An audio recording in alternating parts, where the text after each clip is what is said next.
It's cuts and it's relief and it's also reform. President Donald Trump and Republican lawmakers hope to come to terms on a tax reform plan before the end of the year. The GOP wants to cut corporate taxes, reduce the number of tax brackets, and eliminate a host of deductions. The Republican tax bill is exactly the type of tax reform that I don't believe that San Diego needs. San Diego Congresswoman Susan Davis says she's not sure the reform effort has complete Republican support.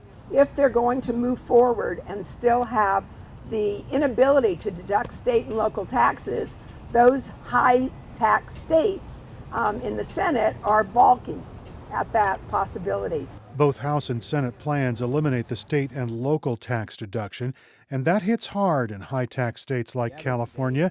San Diego School Board member Richard Barrera says local voters who approve new school taxes will now also pay higher federal taxes. It's basically a signal to local and to state taxpayers that when you're willing to make sacrifice to provide for strong public schools here in California, the federal government is going to come and punish you for that sacrifice. The Republican plans also reduce the mortgage interest deduction, and Realtor Ann Throckmorton says that pinches an already tight real estate market. The American dream includes home ownership, and San Diego, it's not news to anyone that housing affordability is a crisis here.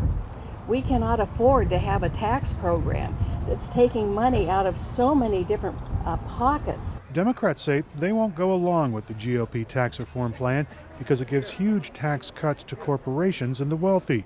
Angela DeJoseph of Lemon Grove says a different approach is needed. This is a non-starter.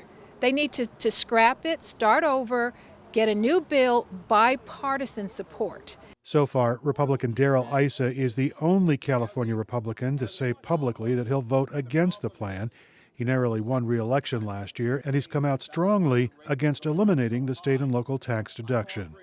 Erik Anderson, KPBS News.